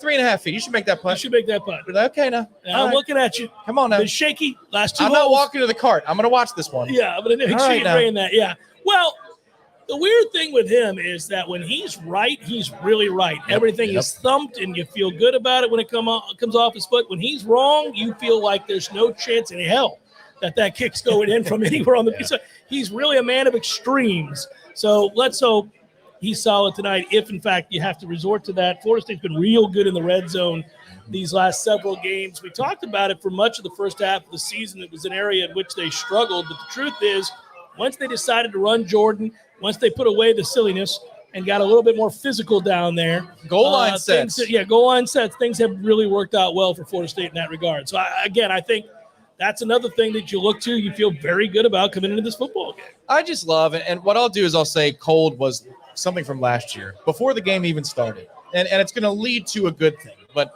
before the game started last year, the Gators have an interim head coach. They engage in whatever it is you want to call it, tomfoolery. And we obliged. We said, all right, you want to chirp a little bit? We'll chirp right back. We were immature. It wasn't going to help us win the line of scrimmage, whether we engage them or not, because the line of scrimmage was going to be an issue. But you could see that we were out of sorts between the ears when that game started. And it led to, I believe, a difference in the game. In the end, it was a 3-point margin. If you start a little bit better and you're composed, maybe that Florida team remembers that they're playing for an interim coach. It's been a disaster of a season, and you're in a better position. The thing I love about this coaching staff is when moments like that happen, cold moments, they are accountable. Mike Norvell is completely accountable. He talked about it before the Miami game this year, that they had maturity issues last season in some games. He wouldn't reference which ones, but we all know. Same thing again on Monday after practice. He says, last year, had some issues that we had to tighten up, we had to clean up. Alex Atkins said it when he was on the dais on Monday after practice. He said, we were focused on beating the Gators, not being the best version of ourselves. So the thing I like about this group is when something bad happens like that, there's not an excuse. The coach doesn't scream down and blame the media for a leading question or some stupid question. They say, our bad, and they get better. And they did it against Miami. That was a very business-like approach to the beatdown in Miami Gardens. Well, it was a thorough throttling is what it was, and it could have been made so much worse. By the way, Z-Chan, we say it every week, your kindness knows no bounds. Your support is greatly appreciated. I don't even know how to gush any more than I already have, other than we appreciate you. Drop by, do it. Thanks for the contribution. He writes, let's go. Spank him. How long are you going to be up there, Tom? You all still got some grub? May drop by if I can. Z-Chan, we're here live on the air till 6:30, and then we will make our way over to that stadium and enjoy a little football from Florida State, who's been easy to enjoy over the last several weeks. Let's hope they keep that going. And if you're hungry for some grub and you're on your way, downstairs there's a grill outside. Stop by the patio downstairs. The beverages are cold, and they're fresh up here, though. Questions about rain they have been omnipresent here in the chat throughout the show. Generally speaking, if you're the more talented team, you'd rather not see rain, which can bring in a close-hitting element in the sense that there's a randomness to a slippery football that you would otherwise not usually worry about to the degree you worry about when it's raining. The other thing is, if you're the faster football team, and I think Florida State is, rain can slow you down there too. So you worry about that sort of thing tonight. It is currently not raining. It is just overcast, sort of a drizzle, if you will. I guess it is drizzling a little bit. Yeah, the weather window says 60%, and take this for what it's worth. In 10 minutes, it'll say 0%. 60% for the 6 p.m. hour and 90% for the 7 p.m. hour. Great. Like to hear that, Tom. Nothing like stepping into the stands tonight. I'm actually going as a fan with Dad and the boys. There you go. And the generations. That's right. I am cheering on our beloved Noles, not as a media member tonight, but as a fan in the stands. And I'm glad that it chose to rain tonight. Yeah, it's a great time. If it's going to rain, how about it be 45 degrees? Because that could be refreshing. But when it's muggy and 75. I probably should have worn shorts and a T-shirt. You had the pullover, though. It's just been a little warm. Yeah, it's too warm to wear it. So, yeah, I do have the pullover from the old days. That's an old one. Hopefully, this is an old school butt kicking that we delivered to Florida here tonight. And if so, it's not that we're afraid of being physical. You talk about advantage with the rain, but we'll run right at you. Yeah, it's. I think the question marks all surround Florida. They don't really surround Florida State right now. Florida State's healthy. They've played real smart. And that's the other thing about it is that it's one thing to be physical. It's one thing to kind of find your stride and recognize how you win football games, what you are, who you are, how you have to win. It's a whole nother to add into the fact that, basically they've played a real smart brand of football for several weeks in a row. So we haven't seen the unnecessary penalty. We haven't seen the foolhardy retaliatory penalty either. We just haven't seen it. So I suspect if they keep their cool tonight. Now, for example, you knew going down to Miami that Florida State, and we talked about it, you and I did before the game, was the much better team than Miami. And the thought was, though, they're rivals. They're going to be emotional. It's a night game. Can they drag you down to their level? Can they entice you to engage in the stupidity that leads to penalties, that leads to ejections, that lead to the kind of things that is a disjointed, disrupted nature to the game because of personal fouls and the like?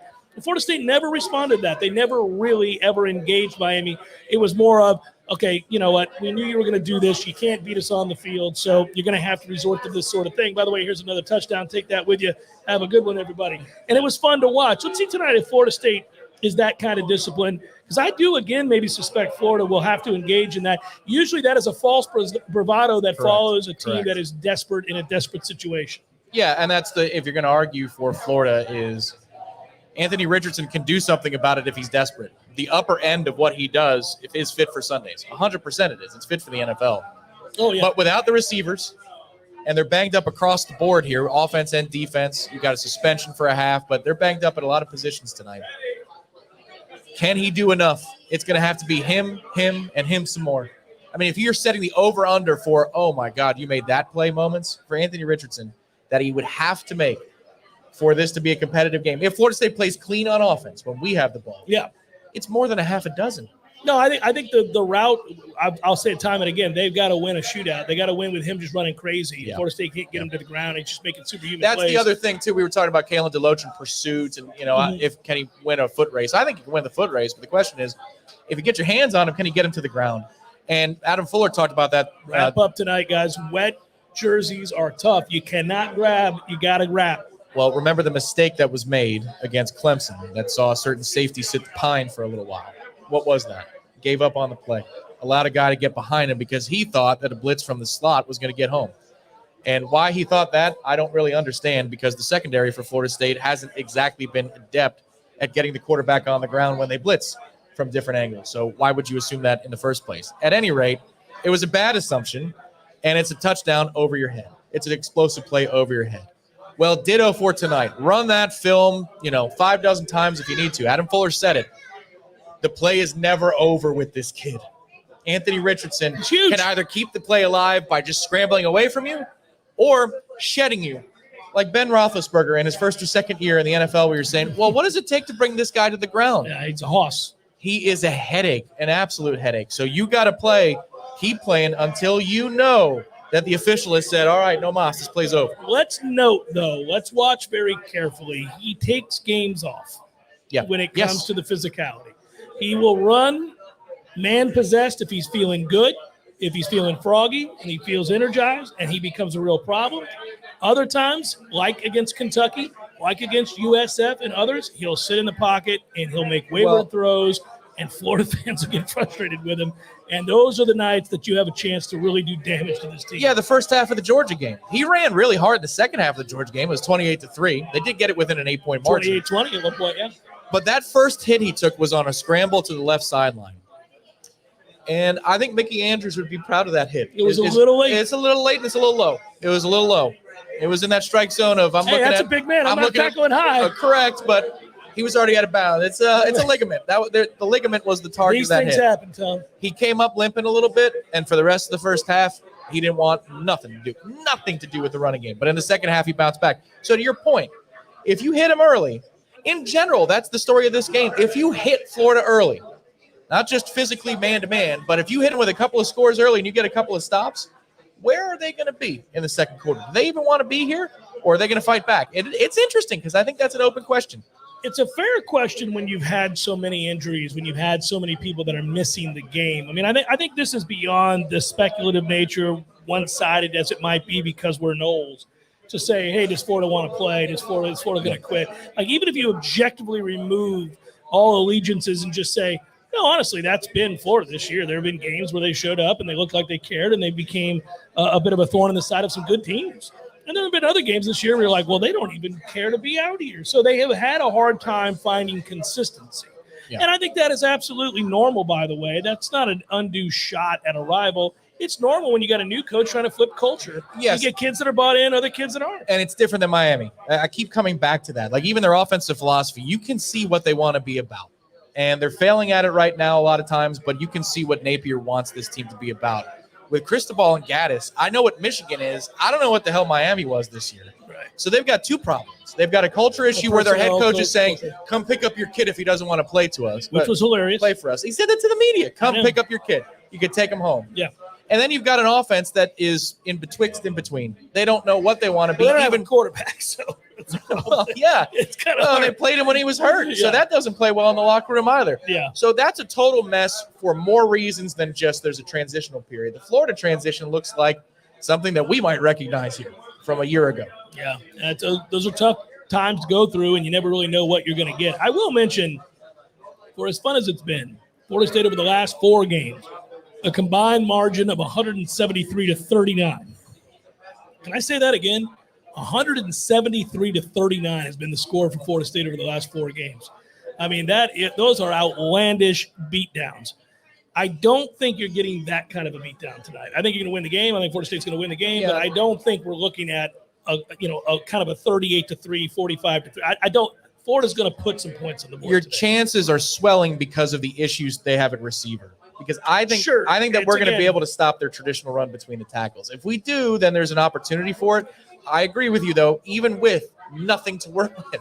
Anthony Richardson is not Jakari Brown. Correct. Anthony Richardson He's is not equipped to make throws. a He's banged-up Garrett strong Schrader. kid. Right. Yeah. I mean, again, I could see it. We talked about it earlier. We'll have predictions for the end of the show, and we'll give our score and all that. And I've been sticking by one. I do think this is the best offensive line you've faced since going back to Clemson. I think this is, from an NFL caliber standpoint, a quarterback that when he's at his best is very, very good. Yeah. Yes, he has been minimized tonight, we think, because of the lack of wide receiver options. That is going to be a problem for them. Yes, I think that knowing that, we got an opportunity to stop the run. And if that's the case, then it could be a long night for them. But it really will be about what's between the ears for those guys tonight. Where are they emotionally? If Florida cares to be here and play hard, I think you could have a game well into the third quarter. Maybe they don't, and wouldn't that be great? And then I'd be wrong, and we'd have another lopsided win, and that'd be fun to talk about. I know they've got a linebacker that's out for a half, but I think that this is the most capable defensive front of stopping our run that we've seen since Clemson. That includes Miami, because that front was good at Miami. Because they don't always stop the run at all. I agree, but I've they seen have a stretches, really good defensive end. They've got a monstrous defensive tackle who's way too heavy. But stretches in the Georgia game, stretches against Tennessee, where there's nothing there for the run, but they're so bad at coverage. That's why I think that there's going to be opportunity for the receivers in the perimeter. Remember the stuff we saw the COVID year with Adam Fuller's defense, where there's all kinds of issues. Free. Well, I mean, the cushion you're giving guys is 3rd and 4, and he's at 7 yards depth, and you're like, what the hell do you think is going to happen here? It's an easy pitch and catch. Yeah, but right in front of the defender. Over the top. They do that. Florida does that. No, I know they do that. They don't trust their guys. They do have a decent safety, but they don't trust their guys. Who's also banged up. Yeah, he is banged up. But they don't trust their guys to not give up the big play. And they're trying to avoid that. And they should do that tonight, too. In this weather where you're trying to get an opposing team to execute for 10 to 15 plays, you have to hope that maybe there's a fumble because of the wet field or the wet ball. Maybe there's a problem. That's really their only chance. Well, and it's possible. That's not to poo-poo and say it's not possible that we're in a game in the third quarter. It could happen. Well, I keep going back to the red zone now. But we are so used to doing this the other way. That's why I just want to savor this moment. How many pregame shows have we done in 13 years? A ton. A lot. Yeah. How many in the last 5? Because we started doing away and home games. So of the last 50. How many pregame shows have we done where we need to be Harry Houdini and contort ourselves to find a way that the game was close we in did the it all fourth the quarter? time. That's where Florida is right now. And you know what we do now? We cite stats like this. Florida State is 1st in the ACC, 4th in the country in pass defense, holding opponents to an average of 155 yards per game through the air. Also 1st in the ACC and 4th nationally, holding opponents to an average of 5.7 yards per pass attempt. They've rushed for, as we know, over 200 yards in 6 straight games, the longest active streak in the nation, the program's longest streak since 1995. The Noles lead the ACC in yards per rush, rushing offense, averaging over 5.5 yards per carry, which is 9th nationally in the country, over 217 per game, which is 14th in the country. These numbers don't end. I can continue to cite these numbers. They are unreal when you consider what this team was a year ago, when you consider what this team's offensive line has looked like for the better part of 7 years.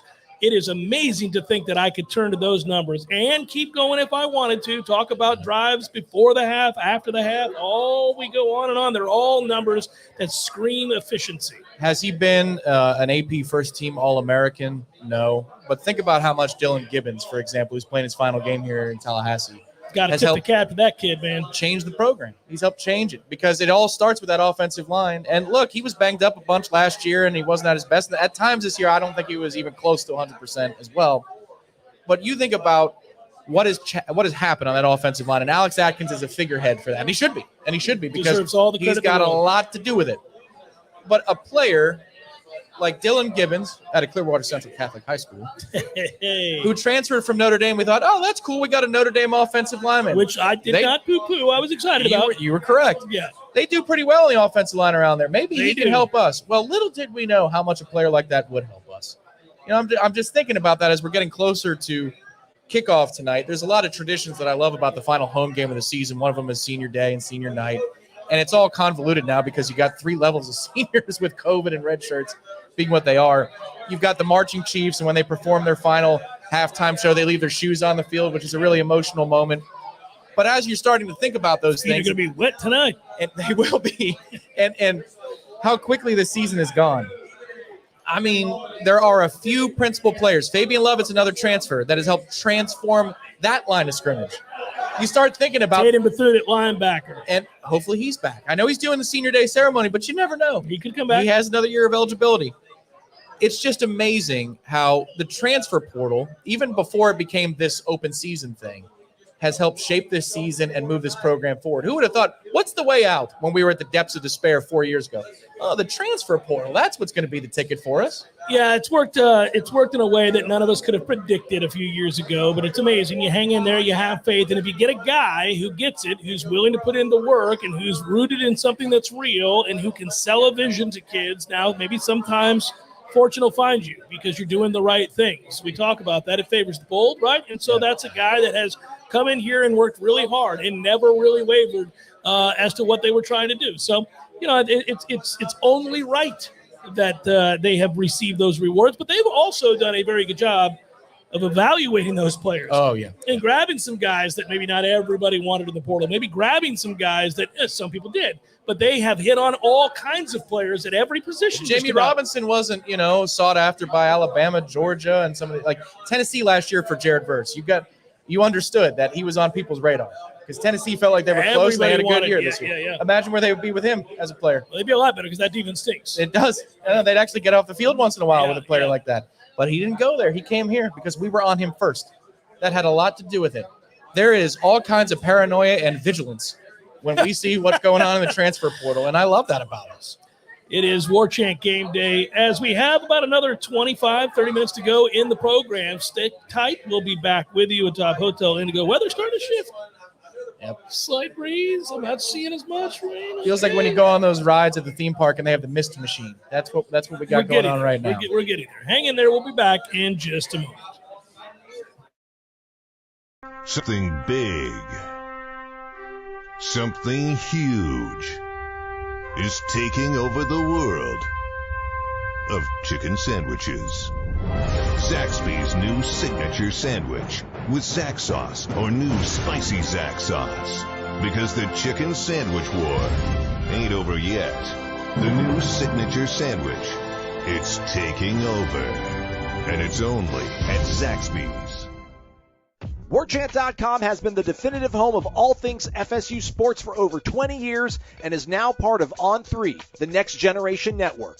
Warchant.com has the most experienced, tenured, and largest staff on the Florida State sports beat and now features innovative resources, including an NIL database that projects player value and a truly aggregated composite recruiting ranking system that will set the bar in the industry. There are no words to describe the perfect pairing of Zaxby's hand-breaded fingers and our 12 delectable sauces. But there is a sound, and that sound is The Zaxby's Chicken Finger Plate with endless sauceabilities. Only at Zaxby's.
Broadcasting live for at least another 20 minutes here atop Hotel Indigo for Warchant GameDay. Appreciate everybody that's come out tonight. A lot of fine folks up here ready for the Noles to win a football game against hated Florida. I should make mention, by the way, there are seniors that we're going to want to talk about, and that some will walk, some are not walking. It's a weird deal. You have the COVID situation due to the 2020 COVID season's impact on eligibility. Participation in senior day is not necessarily a declaration that today is a player's final home game at Florida State. Right. So that is something to note. We'll cross our fingers that that's the case with quite a few of these young men that have contributed greatly. Fabian Lovett will start with, I think you're hoping against hope if you think he's coming back. But Fabian out of Vicksburg, Mississippi, has been a key player to Florida State's growth along this defensive line. Go get your money, Fabian. He's got a young one that he needs to take care of, and that he came back after the injury. He didn't have to do that. There was at least enough tape out there if he wanted to maybe coast on in. Scary injury at the end of the game against LSU. He comes back. He's been a huge difference maker and a real, not just this season, but for the program, the defensive line. I want to highlight a guy that's worked really hard and had some problems with injuries, but stuck it out here and never wavered. And, he hasn't been a key contributor, but a guy that is out there that you can depend on week in and week out, and that's Keyshawn Helton. Is another player that is a senior out of Pensacola, Florida. Had real high hopes for Keyshawn, had some injuries. It's not always – I think, he would have been somewhere between a Micah Pittman and a Ja'Kai Douglas if that injury at Clemson had never happened. He had a lot more explosiveness to him, and, a lot of kids cut and run. He didn't. Yeah, he hung in there and he rehabbed. He worked hard. Jarquez McCullion, if I can say the name properly, is another young man that is out of Delray Beach, Florida. He's a senior too. We wish him well. He takes it on down the road. I hope he could come back because he's in that safety rotation after Shaheem. But he's a guy that could contribute next year if he wants to come back. Jamie Robinson, who we've spoken so much about and been such a good player out of Cordele, Georgia, and Jamie's a guy that. I think Florida State back into that secondary would be lost without him.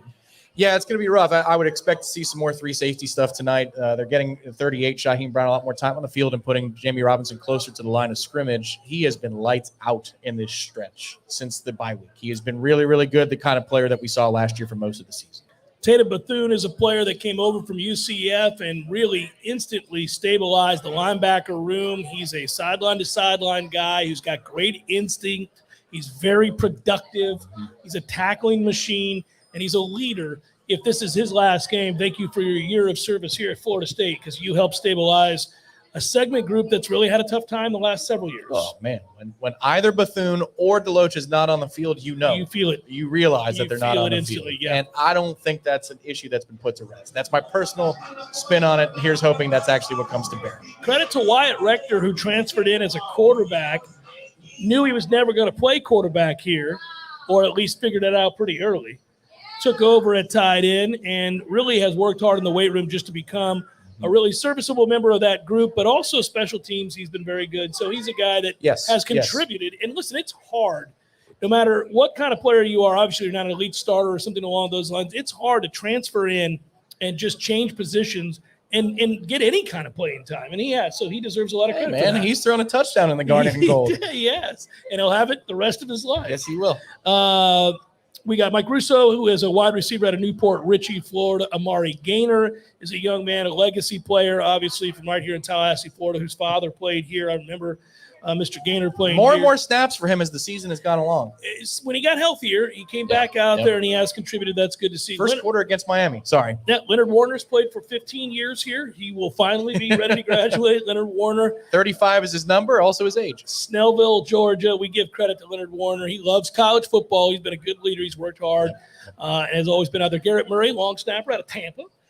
Leonard Warner got screwed out of a safety at Syracuse. He was held like a rag doll. And they didn't. And Flanagan decided not to throw the penalty. He should have 2 points in the ledger. He does in my heart. It will be interesting to see if the name mentioned next. He's also a transfer. Caden Lyles is a senior. He came to us from Wisconsin, where he played over 200 snaps there and was a guy that was very productive. He was figuring to be a starter either at center or guard this year. He got hurt before the season even began. He has another year of college football if he wants it. I would think that he does. Yeah, they've got to clear it in terms of the injury requirements. Mm-hmm. And I got to imagine the NCAA would grant Caden Lyles another year. Mike Norvell said this, I think it was 2 weeks ago at practice, that they still don't know if they are going to be guaranteed another year of eligibility.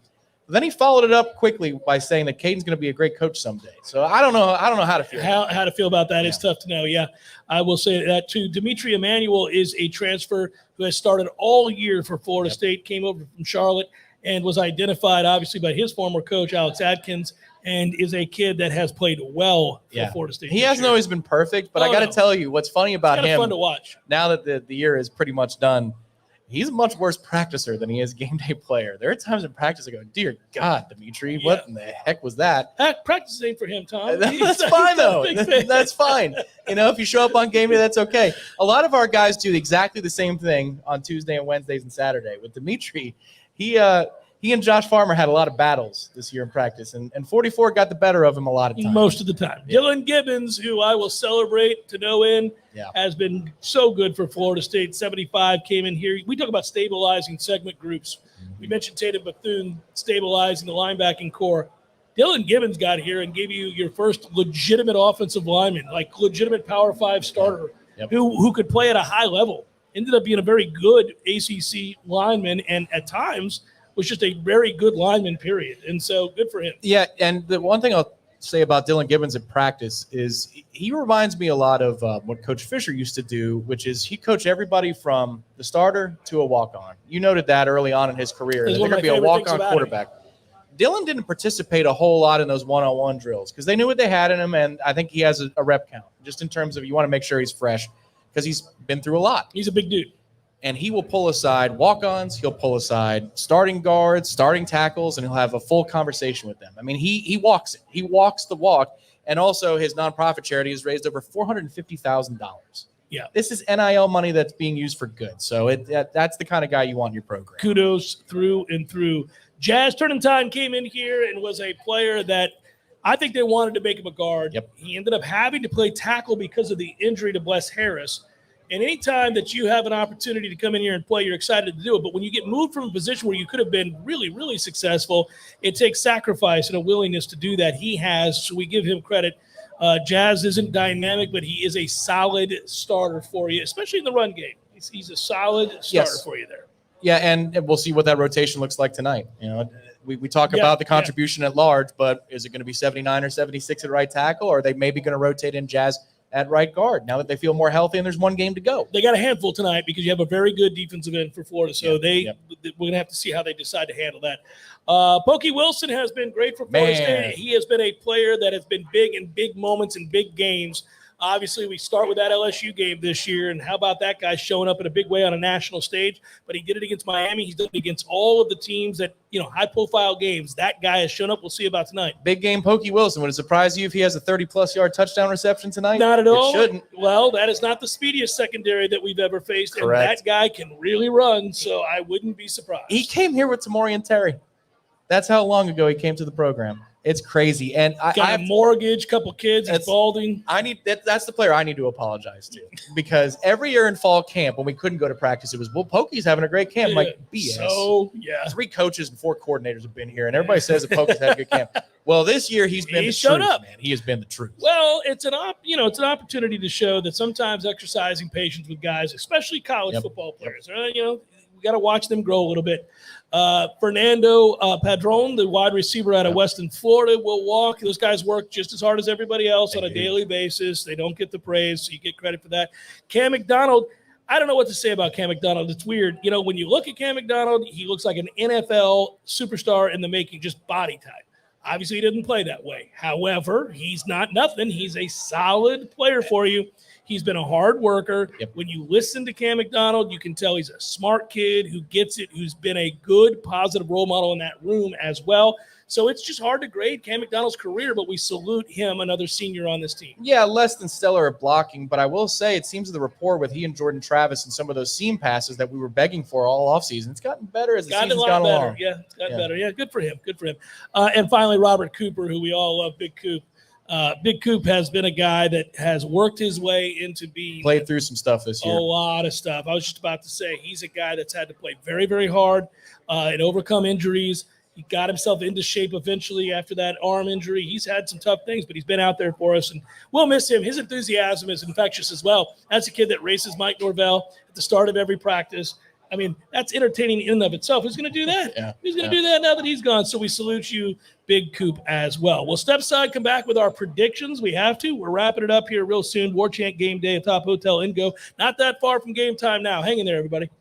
Something big, something huge is taking over the world of chicken sandwiches. Zaxby's new signature sandwich with Zax sauce or new spicy Zax sauce. Because the chicken sandwich war ain't over yet. The new signature sandwich, it's taking over. And it's only at Zaxby's. Warchant.com has been the definitive home of all things FSU sports for over 20 years and is now part of On3, the next generation network. Warchant.com has the most experienced, tenured, and largest staff on the Florida State sports beat and now features innovative resources, including an NIL database that projects player value and a truly aggregated composite recruiting ranking system that will set the bar in the industry. There are no words to describe the perfect pairing of Zaxby's hand-breaded fingers and our 12 delectable sauces. But there is a sound, and that sound is The Zaxby's Chicken Finger Plate with endless sauce abilities. Only at Zaxby's.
Before we conclude the season's Warchant Game Day show, we do want to give thanks to everybody that has been instrumental in helping us. And Danny DeMessman has been so important to the show this year as the lead sponsor with Zaxby's. Thank you, Danny. We really, really appreciate your help with Warchant Game Day. Our good buddy Jay Green does a great job here at Hotel Indigo. If you ever need anything, ask for Jay. He does good work and has been our point man for all of this and come out here and made sure everything was right every time we had to have a show and got things set up. So we appreciate Jay big time. We've had a couple of directors this year too. We've had Director Matthew, who helps us with the Daily Show, Always, which yeah. is it's called the Jeff Cameron Show, folks. You can find it right here on Warchant Wildly TV. popular. Yes, that's true. And Unbelievable how popular that show is. And then also brand new to the team this year. Ben has been so good. Director Ben Spicer. Yeah, we appreciate you, Yeah. Ben. Thank you. It's been easy to get to know you. Your work has been appreciated. You're really good at what you do, and keep it going. I like working with you, sir. So, yeah, it's been fun. Some more dignitaries that we'll thank before this is over as before well. it's all But said and done. a lot of people do a lot of work to make this happen and make us look comfortable. So to all those people, members of the Hotel Indigo staff, we thank you so much. Gordon asked in the chat whether or not there would be a post game. Yes, there will be a post game, but there is not an in-game watch along this go around. My man's going to take it inside the stadium. I am. I'm going to be Okay. there for the first half. All right. So what I'm going to do is make an executive decision on when is the right time to leave in the second quarter so I can get home in time for the second half of this football game. Now, if we're up by like 20-some-odd points, I might may stay stay for a through quarter. halftime. Yeah. Into the third quarter. But it'll be my first time in Doak seeing a game in years because usually I do this particular function. So I can't wait to go in. It's my favorite game of the year, Florida and Florida State. I hate those Gators. Looking forward to it tonight. And thank you to Spencer, who hooked me up with a ticket. You know who you are, Spencer. Yeah. Really appreciate that. Thank you, guys. And this will be fun because I think this team, and it's time for predictions, time for us to get into talking about how we see this thing playing out. I've said all week long, and this was before we had the news of so many players being out for Florida with the wide receivers missing and all of that. That's, it's going to be tough for Florida, tough sledding for Florida. I think Anthony Richardson has to play the game of his life. He's a capable kid. We'll see if he's able to do that. But I think Florida State's offense right now is on such a roll, running the football. They've been able to run against everybody. This Florida defense has not presented much of a challenge when it comes to running the football. So I think those two add up to a day in which Florida State controls the action and ends up amassing. I said 41 points at the start of the week. I'll stick with that. I said 41-24. I don't know if Florida will get to 24 now that we hear about some of the problems at wide receiver. Yeah, I think that, Florida State's going to have a good night stopping the Florida run up the middle. I'm interested to see how good Florida is at stopping the FSU run. The good thing is for our offense, Tallahassee, it's balanced. So if they stop one thing, you've got other options, multiple options. Jordan Travis legs, if they stop the traditional run, and then also the throws to the outside, and they're not that great at coverage. Well, they play off coverage, and they will put you in one-on-one situations. So off coverage does a couple of things. Number one, you can hit quick hitters, or you know what that means, that they're in singles. They're giving you a cushion for a reason, so you can take downfield shots. And I'd be interested to see if Jordan Travis says a couple of times, all right, you're going to play Johnny Wilson at 8 yards cushion on a 2nd and 6. Let's go downtown and see if you can cover him one-on-one. I hope they're patient, though. I will say this because, again, you got the strength of that group is they break tackles, they block for one another. There are lots of paths to success at wide receiver as opposed to you can also do just that a big play. with off coverage. That's You can exactly say, we'll what throw I it to mean. the Set flat, it up, but lock it in, and go from there. I mean, that is the strength of this team out on the perimeter, and the way that they block for each other is another note that we should celebrate at the end of a year show. Now, guys, we will have more coverage for you, not just tonight, but after this season concludes, obviously, hopefully 9-3, hopefully a sweep of your rivals. Don't forget the bowl game. Florida State is going to a bowl game. We'll find out which one soon enough. That should be exciting. If they get the win tonight, one would suspect it's a very good bowl game. Yeah, post-Christmas. I'm intrigued by the matchup there, so we'll have that to look forward to. We'll have the 15 practices that they'll engage in. So if you haven't signed up for warchant.com, do so now so that you can get that coverage on into signing day, which is also coming up. You're going to want that because it could be a great day for Florida State as well on signing day. And then, of course, these days with the advent of the transfer portal, Florida State's hit on that over and over and over again. Oh, we're going to be busy. Just because the football season's over doesn't mean we're not going to be busy at warchant.com. And remember, you can sign up in a great way. No, this is so much fun. I want to cover a team that's doing this instead of worrying about, is this the right coach? Nobody wants to come here. Nobody wants to start over, assistants or players, right? Now you're talking about how do you get from 8 or 9 wins to double digits, where that's the base expectation. And that's what we're going to be documenting these next 4 and 5 weeks. And I can't wait for it. In addition to the bowl game, December used to be busy for us in this business. It has not been. It was commonplace that we were busy finding out who was coming here, who was going where. Now you have a situation where, who knows, Florida State may have an opportunity to really bring in a haul. And I'm not talking about the high school ranks because that'll be probably top 15. But I think when you look at those transfer portals that put the capper on that class, you could have easily a top 10 type class. So I think 45 to 21 is the number. Okay. I think there's just more possessions for Florida State because of the issues that Florida is going to have on offense tonight, keeping the ball. That's the thing that Florida wants to do. That's what Billy Napier is going to want to do. He'll be aggressive going for it on fourth down to try and keep possession. I don't think they're going to be able to do that with consistency, and you might get some short fields out of that because he'll take a chance on a 4th and 3. I'm wondering if he'll do that, Tom. I know you brought that up. He did it with Tennessee. That's why it was the same thing. Do you think he has the same sort of respect? I don't know. Maybe he does. For the offense, because the opposing offense well, that's was what so I mean. good. He knew they weren't going to stop Tennessee. Correct. He knew that. At that time, that was one of the hottest offenses in the country. I mean, what's different in terms of explosiveness between that offense and this offense? If you're looking at it objectively, we go about elite college football offense. We do it different ways, though. We run the ball to the tune of well over 200 yards a game. They were throwing it for 500 yards a game at the time. Yes, that's correct. That is the only difference. So we'll see if he has that same sort of respect and takes those same kinds of chances. Couple of notes again for those of you just joining us. There is no watch-along show. Dominic Robinson, good luck tonight in the Arizona high school playoffs. Yeah, watching his son Robinson. play. Yeah, absolutely. And D-Rob helps out with that particular program, so best of luck to him.